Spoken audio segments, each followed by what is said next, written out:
Good morning, Your Honors. Mitchell Keeter on behalf of Appellant Robert Cipriani. I'd like to reserve 5 minutes of my time for rebuttal, if I could. This is not a judicial estoppel case. It might be a case involving a judicial admission, which is what appellees requested below, saying, quote, plaintiff's factual admissions in the Alexander counterclaim are deemed judicial admissions conclusively binding on plaintiff. And Cipriani has no objection to that. He has never disputed that Alexander was trespassed from the casino and never will. It's an established fact. But judicial estoppel is a different animal. Judicial estoppel occurs when a party asserts irreconcilable claims to gain an unfair advantage. So, for example, the estate of Marilyn Monroe claims a New York domicile to obtain a lower tax rate, and then disavows that and claims a California domicile to obtain a right of publicity. Or in the Spectrum case, Spectrum claims the infringement occurred before April 2001 to defeat a showing of imminent harm, and then disavows that and claims the infringement occurred after April 2001 to obtain insurance coverage. Nothing like that happened below. Mr. Cipriani has never disavowed the fact of the trespass of Alexander. Appellee's theory is that it is completely irreconcilable that the casino allowed harassment for several weeks and then, belatedly, after the problem got out of hand, trespassed Alexander in late November. Well, I think, as I understand where the district court was coming from, it took the allegation that Mr. Cipriani, that the casino did nothing to address this issue, and then related it back to the fact that there was in the cross complaint, the trespassing rejection of Mr. Alexander, and those are mutually inconsistent. So why, we're reviewing this under an abuse of discretion standard. Why, and I understand that there may be different ways to argue this, but why is it an abuse of discretion here to apply judicial estoppel to these facts? Because the claim, the documents are really clear that Cipriani had claimed there was harassment for a period of weeks prior to November 19th, and that Alexander was trespassed on that date or after that date. And as we cited the Frankel case, which showed that UCLA students were harassed in April, and the university ejected or trespassed the harassers in May, and those were not irreconcilable in any way. So if someone is saying in early November a party engaged in misconduct, and then in late November the institution, the defendant, belatedly put a stop to it, that does not necessarily absolve that party for the early November misconduct. And I'm sorry, go ahead. I mean, the dates matter. I mean, if you allow harassment, and of course on summary judgment we have to assume these facts to be true, if you allow harassment in early April, just because the casino finally trespasses weeks later, that is not irreconcilable with the prior fact. And that's why this case is different from judicial estoppel cases, where the party takes a position and then completely disavows it and takes the opposite position. That did not happen here. As I understand the record, although I'm not sure the document that I'm referencing is in the excerpts of record, that in the initial complaint to which Mr. Cipriani filed his answer and counterclaim, in paragraph 19 of Mr. Alexander's complaint, Mr. Alexander alleged as a result of the altercation, plaintiff was trespassed. So he actually made that allegation in his original complaint even before there was a counterclaim. Right. I mean, it's never been in dispute that Alexander was trespassed. And that's, again, why this case is different from these other cases where the party takes a position and then disavows it to gain an advantage. Cipriani has never disavowed. But your argument is just that things finally got out of control, and so they trespassed him. Exactly. Before that, they were encouraging.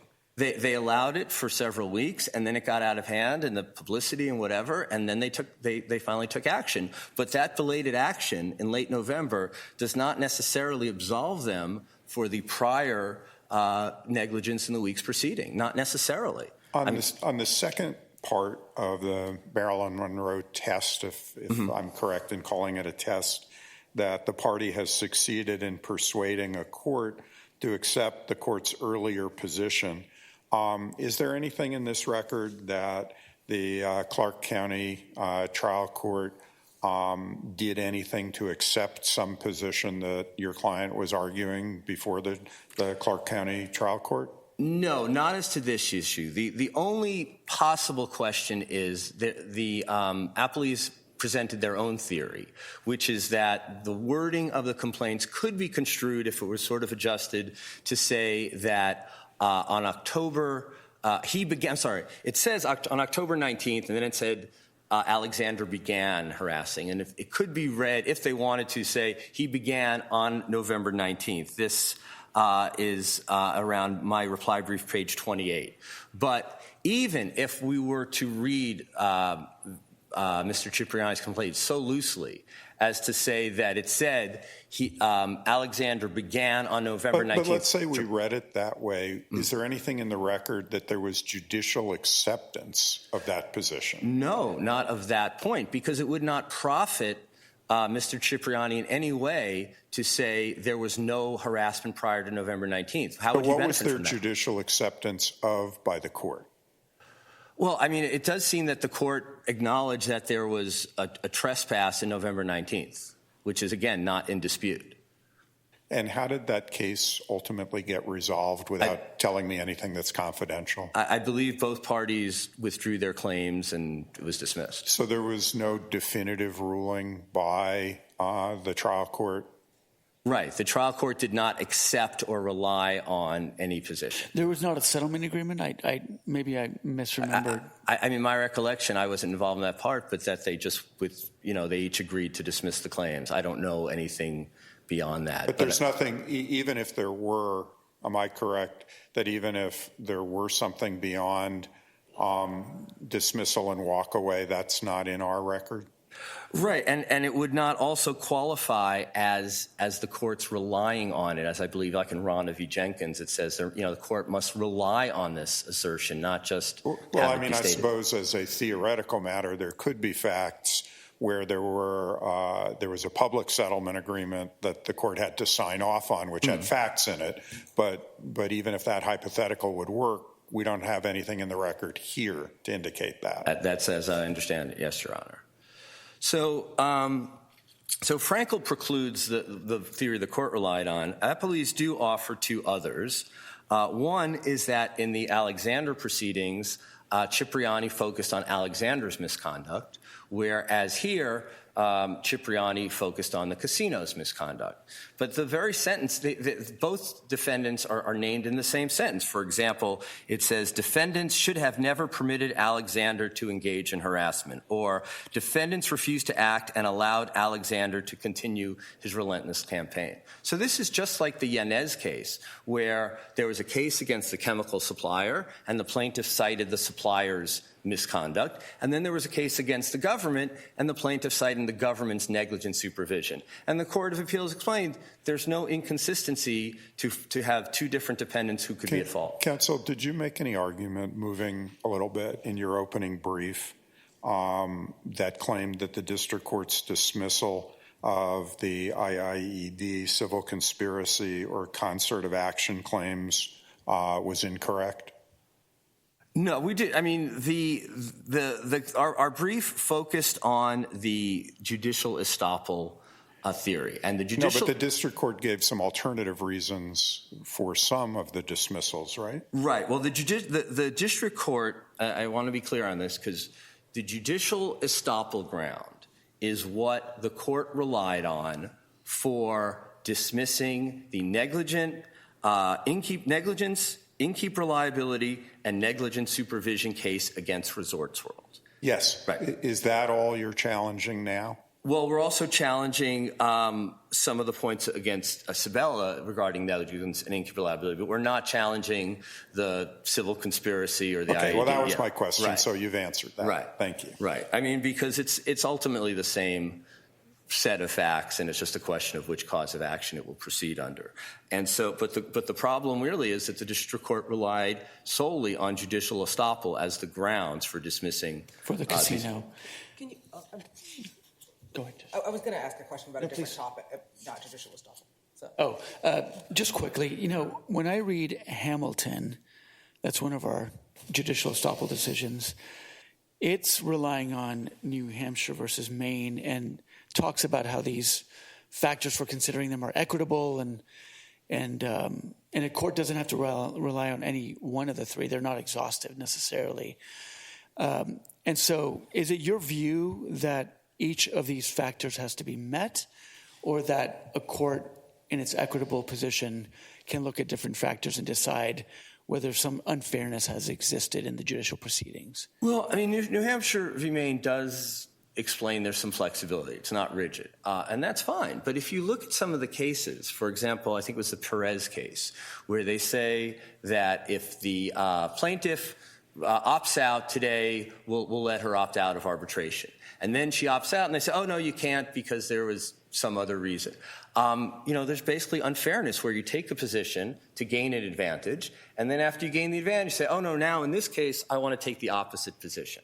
And that's unfair. It's unfair in the Marilyn Monroe case. It's unfair in the Spectrum case, where you change your positions to suit your interests in each case. That just didn't happen here. There's no question Alexander was trespassed on November 19th or thereafter, and Cipriani's never denied that. So the point is simply, could there have been some harassment and some fault of the casino prior to that date?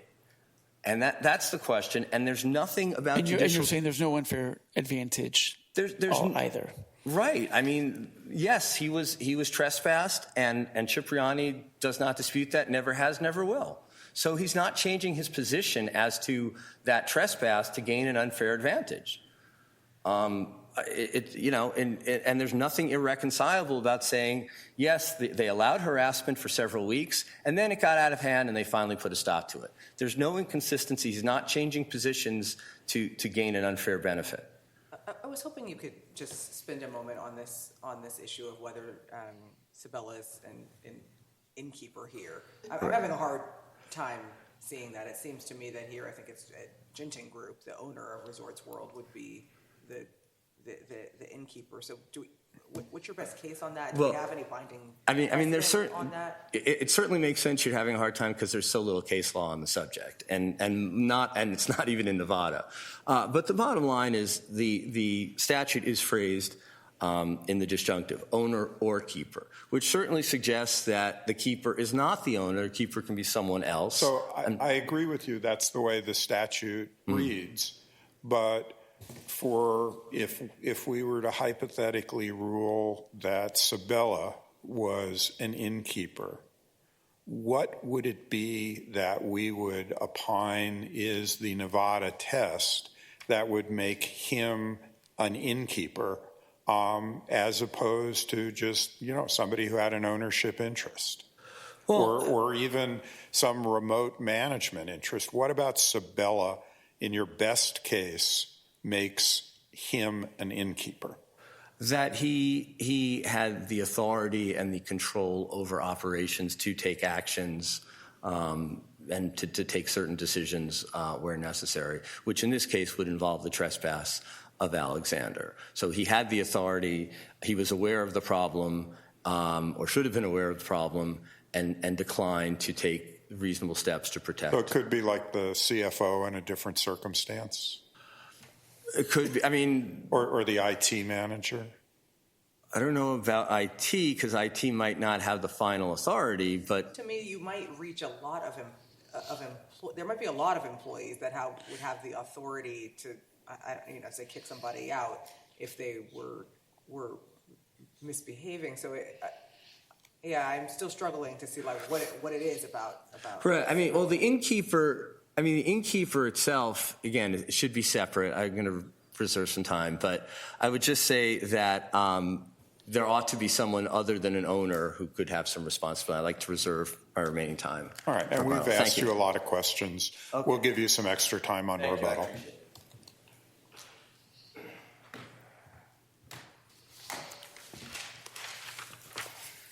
May it please the court. My name is Tamara Beatty Peterson, and I represent Resorts World. Pursuant to prior agreement before this argument, my colleague will be speaking for 5 minutes, and I'll be speaking to you for 10. Mr. Cipriani filed an action against Resorts World and Scott Sabella, who is the former president of Resorts World, for alleged harm and infliction of emotional distress while Cipriani was a patron at the Resorts World Casino. Mr. Cipriani's First Amendment complaint did not seek damages for physical injury. Instead, his First Amendment complaint, as pled, originally sought damages from a so-called unjustified arrest, the allegedly baseless imposition of criminal charges, reputational and professional harm, and for his inability to pursue his chosen profession. He is a professional gambler. But Cipriani had narrowed his claims in responding to the motions to dismiss. He said that he was not alleging claims based on Resorts World reporting Cipriani to the Nevada Gaming Control Board for Cipriani's past posting bets. And he said he was not alleging claims based on Resorts World reporting Cipriani stealing a cell phone from the person of another patron, Mr. Alexander. Relying on Cipriani's narrowing of his complaint, the district court actually applied judicial estoppel in construing Cipriani's claims as alleging harm because of defendants either encouraging Alexander to harass him or letting Alexander harass him. Now, that application of judicial estoppel is not part of this appeal. Cipriani does not take issue with that. He actually said it was not pertinent to this appeal. After thoughtfully considering what was remaining in Cipriani's claims as they were alleged in the First Amendment complaint, the district court considered as well by Resorts World's request for judicial notice that she considered that other state court action, and she dismissed the case with prejudice. She did not abuse her discretion in applying judicial estoppel and in dismissing the First Amendment complaint with prejudice.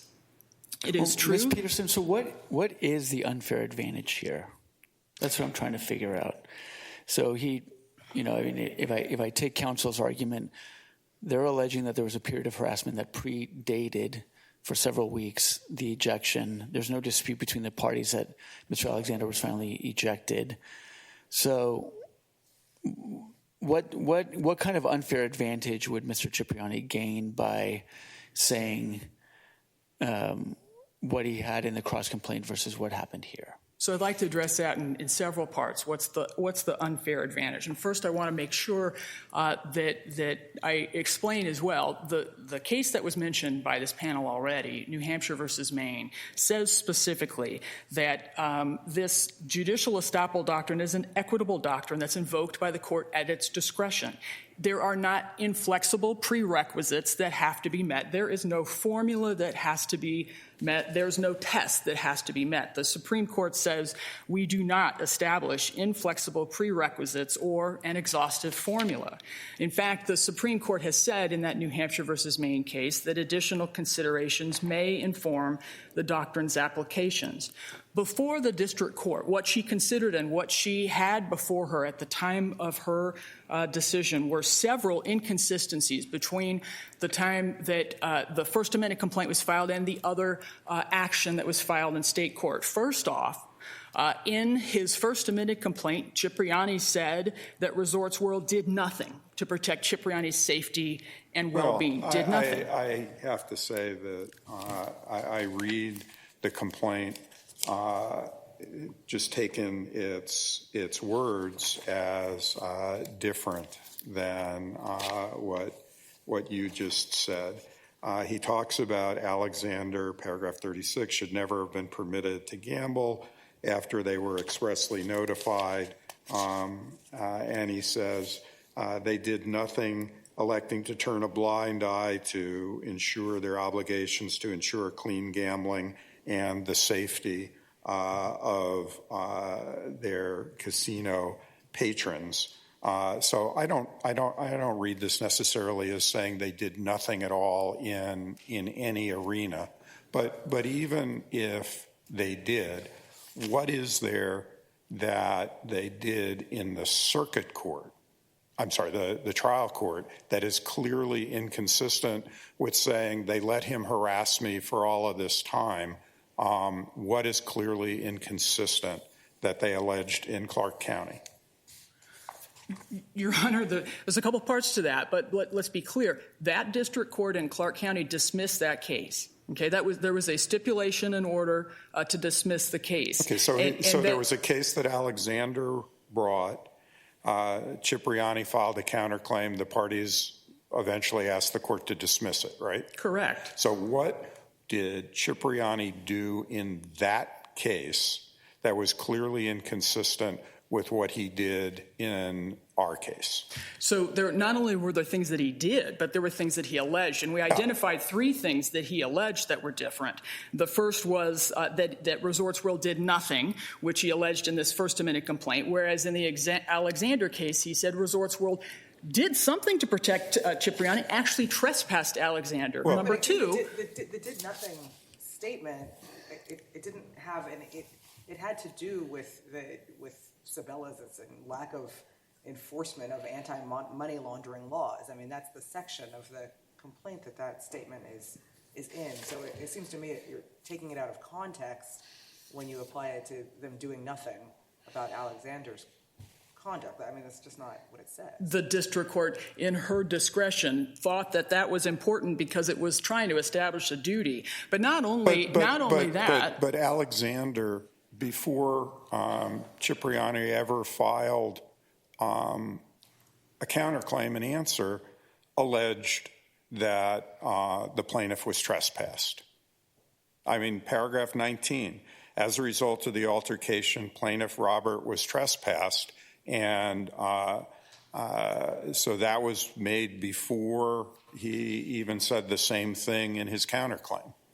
The mutually inconsistent part of that is that Resorts World did nothing versus Resorts World trespassed Alexander as a patron in order to ensure the safety of guests. And that's from his Alexander counterclaim that's in the excerpts. Right. He said the same thing Alexander said.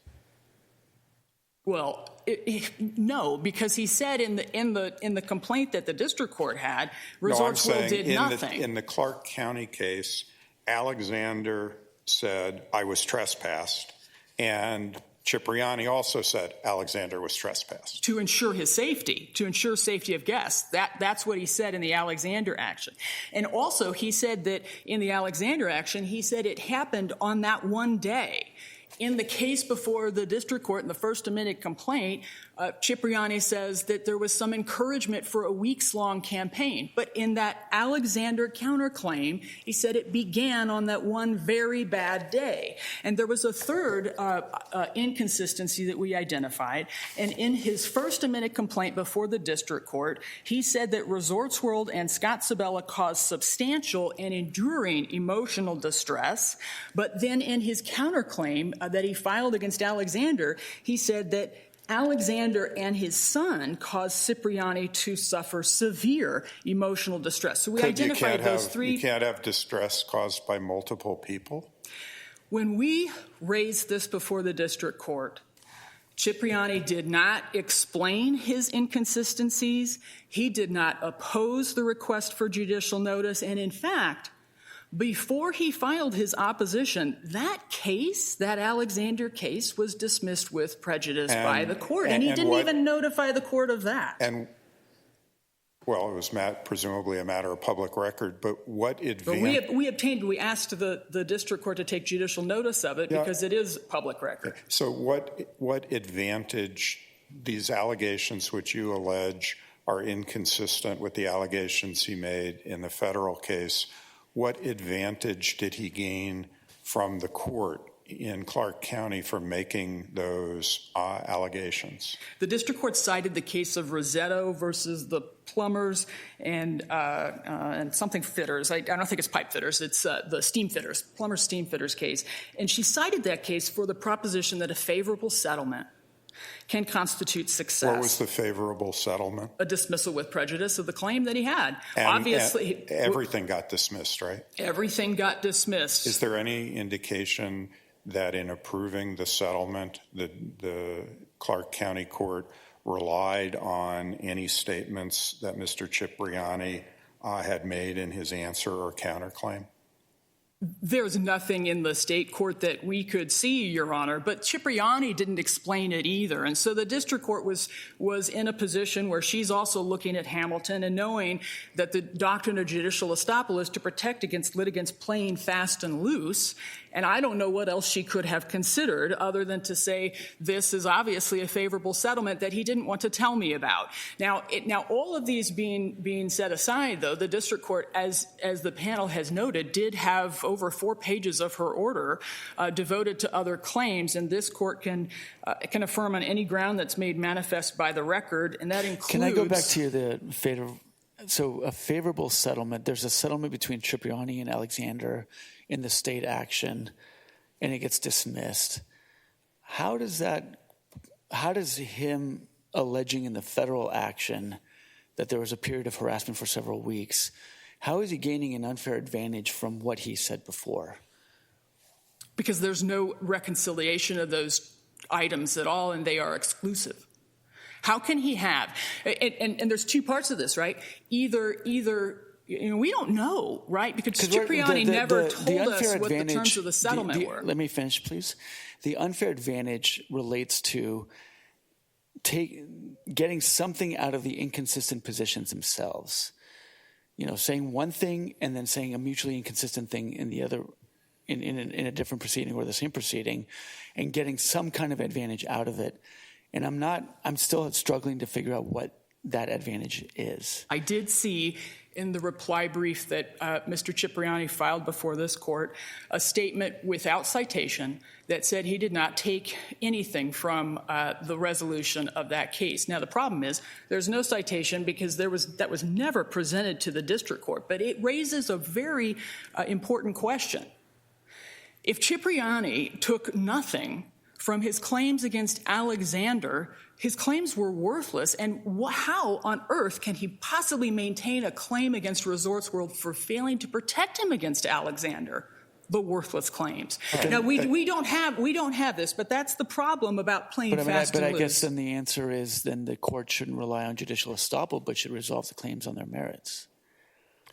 Well, I'm sorry, I don't understand the question, Your Honor. The court can apply judicial estoppel because it's an equitable doctrine, and she's been asked to take judicial admissions of these facts, and she can apply it under the U.S. Supreme Court rule. And so, in that scenario, she has not abused her discretion in saying there can be nothing that proceeds. All right, thank you, counsel. We'll hear from your colleague. Thank you very much, and I apologize for going over. No, that's fine. We asked a lot of questions.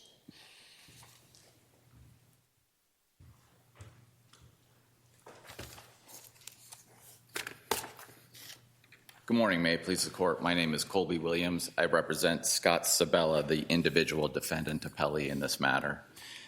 Mr. Cipriani purports to challenge 2 of the district court's rulings related to Mr. Sabella. Judicial estoppel has not involved Mr. Sabella, so I'm not going to get into that. The 2 rulings he purports to challenge are the dismissal of his negligence claim and the dismissal of his statutory claim for innkeeper liability. Let's quickly dispense with the negligence claim because I don't think that should take very long. Our position is that Mr. Cipriani has not properly challenged that claim before this court. And we say that because his opening brief nowhere distinctly and specifically argues or addresses the reasons why the district court dismissed that claim. If you look at his questions presented, it says nothing about negligence. So your view is not having challenged that in the opening brief, it's forfeited? That's right, Your Honor. It's waived under this court's precedent. And unless the court has questions about that or thinks that he did argue it, I'd like to move on to what I think is the real issue here, which is the statutory innkeeper claim. Very good. So the bulk of the brief, and when I say bulk, that's a relative term because it's about 3 pages of Mr. Cipriani's opening brief addresses the statutory innkeeper claim against Mr. Sabella. The district court dismissed this, or we submit the claim can be affirmed on two bases. The district court touched on both of these. The main reason the district court dismissed that claim is because it determined that Mr. Sabella was not an owner or a keeper under NRS 651.015. Nobody disputes that Mr. Sabella is not the owner of the Resorts World property. So what we're talking about is whether he is a keeper. Mr. Cipriani argues that he can be deemed a keeper under two non-Nevada cases interpreting non-Nevada statutes in entirely different contexts here. Those cases are not controlling, they're not precedential, and we would submit they're not persuasive. Mr. Cipriani further admitted in his complaint at paragraph 2 that the operator, which we would submit is more synonymous with the term keeper, are the Resorts World entities. Not just that they're the owners, but that they're also the operators. And if you look at every case that has dealt with this issue in Nevada, the defendants have always been the corporate-owned entities, whether they're just the owners or they're managing entities. There has never been a Nevada case applying this statute to an individual managerial employee And working in the normal course, not the exclusive course, but in the normal course, you might have one entity, a limited partnership that owns the hotel, and Marriott or Hilton that operates it. That's and exactly that keeps it. That's right, exactly. And I think Judge Thomas's point was a good one, because I presume that your honors came in and spent the night somewhere last night. And if you were anywhere close to the Las Vegas Strip, you can see that these are massive properties. Resorts World, the allegations in the complaint acknowledge it's comprised of a mall. It's comprised of hotels. It's comprised of, quote, one of Las Vegas's largest casinos. It takes thousands of people to operate these properties. And so to say that an individual managerial employee can be deemed the keeper, that could apply to anyone. The pit bosses, the security personnel, valet parkers, any of these people could be deemed a keeper under Mr. Cipriani's rationale, and there's no support for that under Nevada law in none of the cases. But there was a second reason that the district court dismissed this claim, or at least acknowledged that it was questionable whether it could survive, and that relates to the fact that Mr. Cipriani, his First Amendment complaint contains no allegations that he was actually physically injured on the premises. That language appears in NRS 651.015. There has to be a death or injury on the premises. Mr. Cipriani's alleged harm under this claim was for intangible harm, things like harm to his reputation because of the unjustified arrest, harm to his professional standing, his inability to gamble at Resorts World anymore. None of this is what this statute is designed to address. And in response, in his reply, what Mr. Cipriani has to say is, well, look at this Nigerian case decided by the Nevada Supreme Court, where it has recognized other kinds of harm as being compensable. Let's look at that case. It dealt with a different statute.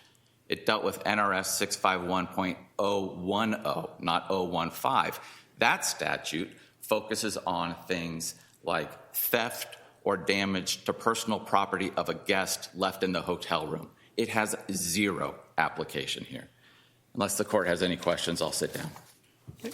Thank you. Thank you very much. Counsel will give you 2 minutes for rebuttal.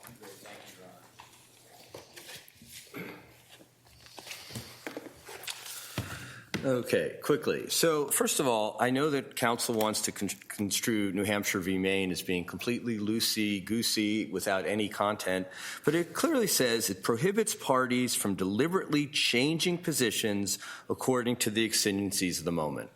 And the Risotto case, the settlement case, that was a perfect example of that, where she claimed a disability settlement because she was totally unable to work, but then maintained another suit saying she could have worked, and that's why her layoff was due to age discrimination rather than her inability to work. So these were completely inconsistent, irreconcilable positions that she asserted to gain an advantage in each case. And there's no such unfair advantage here. Finally, counsel asked the question, why did Cipriani drop his case against Alexander? I mean, conceivably, Alexander wronged Cipriani, but Cipriani grabbed his phone and maybe overreacted. So maybe Cipriani, they just call it even and let everything go because they both were in the wrong in some way. Whereas that wouldn't apply to Resorts World and its negligence in failing to protect Cipriani. So there's an explanation for that. But the bottom line is, yes, it's an equitable doctrine, but it's an equitable doctrine that's designed to prevent unfairness. When a party takes a position to gain an advantage and then disavows that position, takes the opposite position to gain an advantage, and nothing like that happened here.